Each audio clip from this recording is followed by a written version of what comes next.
I want to get to something that might change not only the 2024 election, but our entire political order, something that is so egregious that it represents, I think without hyperbole, an actual crossing of the Rubicon in the American political order. And it happens to involve a friend of mine, a personal friend of mine, along with a lot of other people who don't deserve to be persecuted in the way that they're being persecuted.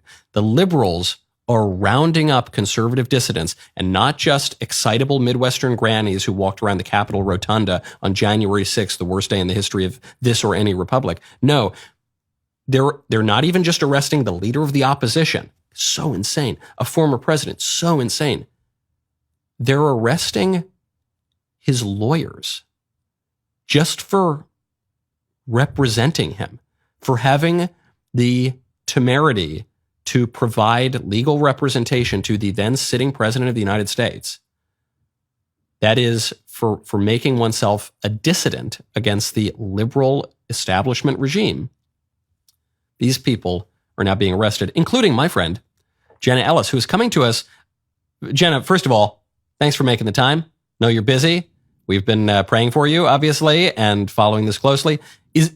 I think this is the first time you're speaking since you got out of jail. It is. And thank you so much, Michael, for your friendship and your prayers and support. This has been just an incredibly insane experience to see that the left is not only weaponizing government, but they're trying to criminalize the practice of law. Tell me everything that happened.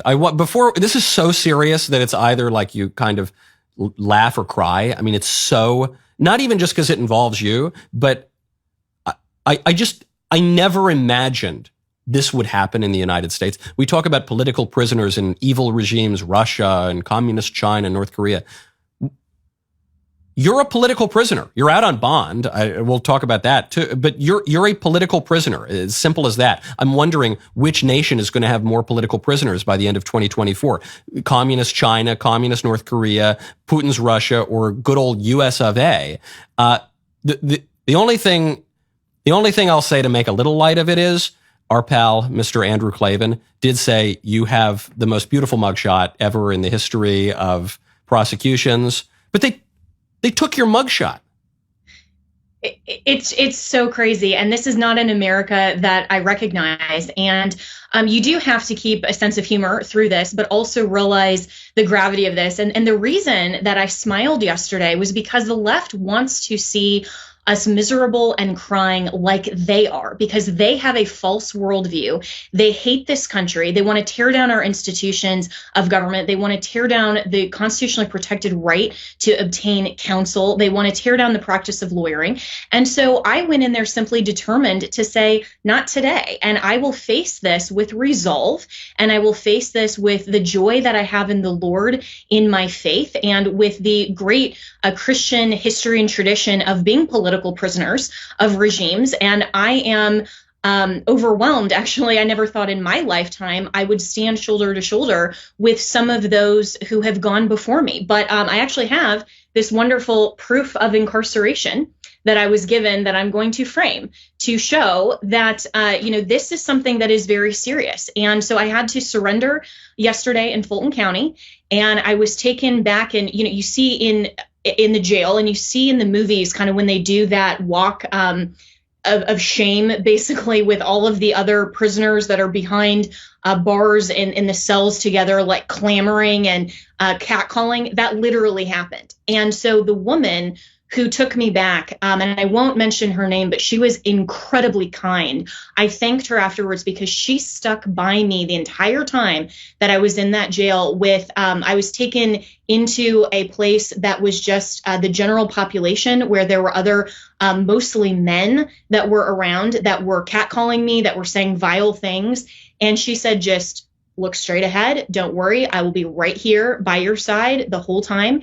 And she did her job, and I respect her for that. But this is what this has come to in the United States of America, that if you are willing to, as a lawyer, give legal advice and provide assistance of counsel to the leader of the political opposition, then you too will become a political prisoner and you will be targeted. And so I spent the afternoon in the Fulton County jail and now have to report to pretrial services, be on bond, and they can control any aspect of my life if I still want to enjoy my freedom here in the United States of America. And if this is not the biggest political issue that every single GOP candidate should have stood up strongly at the debate last night and said, then they don't get what is happening. This is way beyond Donald Trump. Yeah. This is at the very heart of American liberties and freedoms and our institutions. I totally agree. I can't tell you, I want to bang my head against a wall when I've heard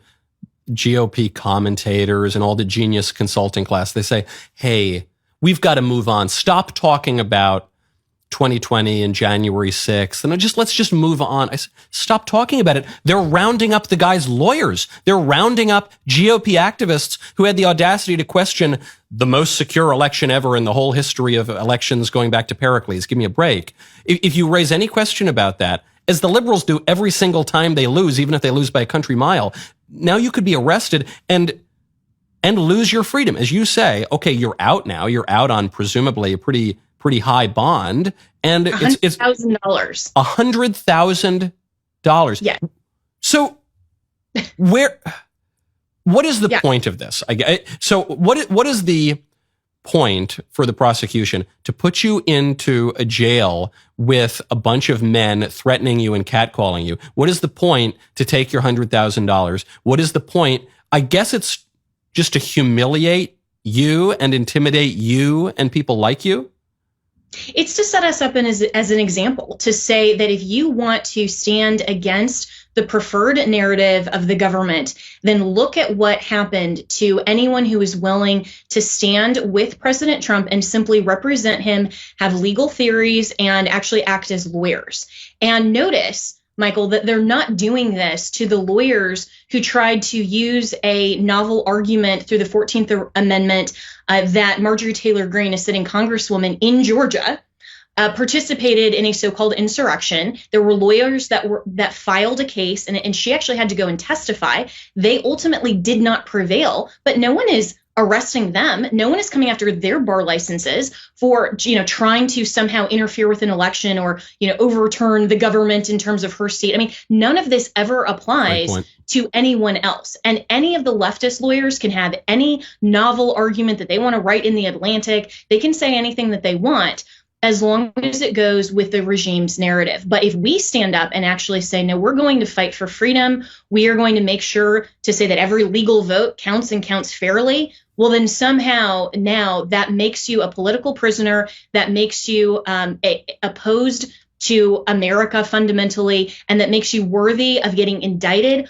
arrested, and having to post a $100,000 bond in this country. Where are you getting the money? $100,000 is a lot of money.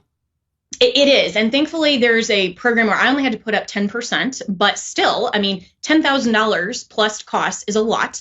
Yeah. And so thankfully, that was what I had to post. But I am not an independently wealthy person at all. And interestingly, the Trump PAC, the RNC, none of these people who are supposedly our friends and on the same side are helping, to my knowledge, any of us with any of these legal fees. So I am having to fundraise for myself. And they're thankfully God's people. It's not even just the political party. God's people and the Christians who understand what persecution looks like, they are rallying to my defense. And I have a Give, Send, Go. It's givesendgo.com/support Jenna. And I've raised, as of now, almost $130,000. I'm looking at having to raise probably close to $500,000 just to defend this, which is insane and ridiculous. But I'm so grateful for the Christians and the conservatives who see that this is so much bigger than who we support in a presidential primary. This is about the very fabric of freedom. Well, that of course is the irony, because obviously you were a lawyer for Donald Trump. To my knowledge, you're not supporting him in this Republican primary, right? So it's not even like they're just going after all the hardcore Trump acolytes or anything like that. They're going after people who support other candidates. They're going after Republicans. They're going after people who, to quote Alan Dershowitz, a liberal who also worked as a lawyer for Donald Trump, who just support the Constitution. And they're going to go get you anyway. But that's the point, isn't it, Jenna? Isn't the point, even if these charges are completely bogus, as obviously they are, well, you're still going to be out $500,000. That might teach you your lesson, huh? That might intimidate some other people who might have the gall to question the liberal regime. Absolutely. And that's why this is so much bigger than Donald Trump or the idea that this is just targeting him. This is not going to stop whenever Donald Trump is done with politics. This is about, and I stand with, all of the conservatives, all of the pastors who have been targeted with FBI raids, with all of the parents who are being put on domestic terrorism watch lists simply because they have the audacity to question what's in their child's state-funded school curriculum, with all of the Christians who, like my dear friend and former client, Pastor John MacArthur, was threatened with jail time simply for opening up his church and opposing the COVID narrative. I mean, this is beyond a political party. This is all about destroying fundamental freedoms and liberties in this country. So we have to, as conservatives, understand that bigger picture, that it is not about one political candidate. It's not about one political party. It is all about opposition to the regime. Yeah. And if we do not stand up now and understand what they're doing, then we are losing our freedoms. And when I was targeted for my bar license by this Democrat-funded project, they specifically went on media and said the entire goal of this was to destroy lawyers' livelihoods, reputations, and credibility. They don't care. That is what they want to intentionally destroy. So what are the charges? What, as far as I can tell, the crime you committed is you just were a lawyer.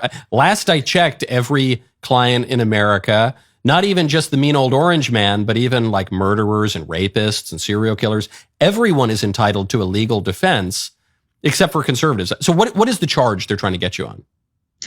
Right. So they indicted 19 of us, including former President Trump, with the RICO statute, which is the Organized Crime Enterprise Racketeering statute. So we are all gangsters now, apparently.